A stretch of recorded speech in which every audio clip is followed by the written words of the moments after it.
এবার আলোচনায় ২০ জানুয়ারি। আগামী ২০ জানুয়ারিকে সামনে রেখে ভারতের বিজেপির রাজনীতিবিদ এবং সামাজিক যোগাযোগ মাধ্যম ফেসবুকে আওয়ামী লীগ নেতাকর্মীদের বিভিন্ন পোস্ট নতুন করে আলোচনার জন্ম দিয়েছে। কিন্তু কি হতে চলেছে ২০ তারিখে, বিস্তারিত থাকছে আরিফ হাসানের প্রতিবেদনে। আবার ২০ তারিখের পরে কোন দিক থেকে কোথায় কি ছুটবে, কি হবে, কে ঢুকবে, কিছু বলা যাচ্ছে না। আমরা তো বুঝতে পারছি আগামী ২০ তারিখের পর কোন দিক থেকে কোন দিকে কে ছুটবে, কে ঢুকবে, কে পালাবে, কিছু বলা যাচ্ছে না। বাংলাদেশ নিয়ে বিজেপি নেত্রী অগ্নিমিত্রা পালের এই বক্তব্য এখন নতুন করে আলোচনায়। কিন্তু আদৌ কি হতে চলেছে ২০ তারিখ? বক্তব্যে বাংলাদেশের অন্তর্বর্তী সরকারকে তাচ্ছিল্য করেন বিজেপি নেত্রী অগ্নিমিত্রা পাল। ডক্টর ইউনূস সরকারকে নিয়ে অভিযোগ তোলেন সীমান্তে বাংলাদেশের জনগণকে ভারতের বিরুদ্ধে দাঁড় করানোর।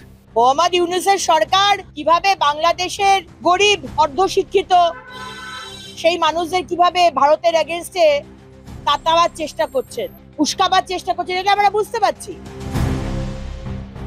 আগামী ২০ তারিখের পর শেখ হাসিনা বাংলাদেশে ঢুকবেন বলে জানান এই বিজেপি নেত্রী।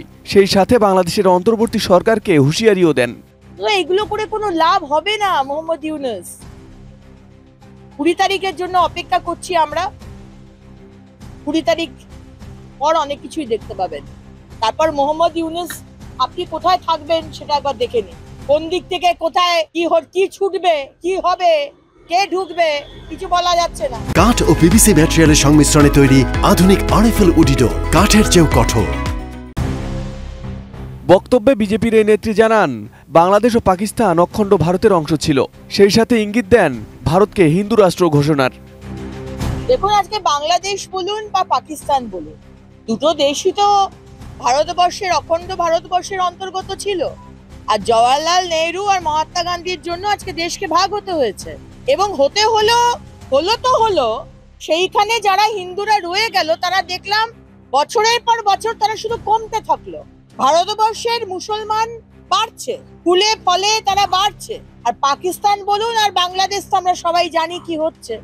দেখুন, ভারতবর্ষকে হিন্দু রাষ্ট্র করা হবে কি না সেটা তো আমার শীর্ষ নেতৃত্ব, কেন্দ্রীয় সরকার, মাননীয় প্রধানমন্ত্রী নরেন্দ্র মোদীজি ডিসাইড করবেন।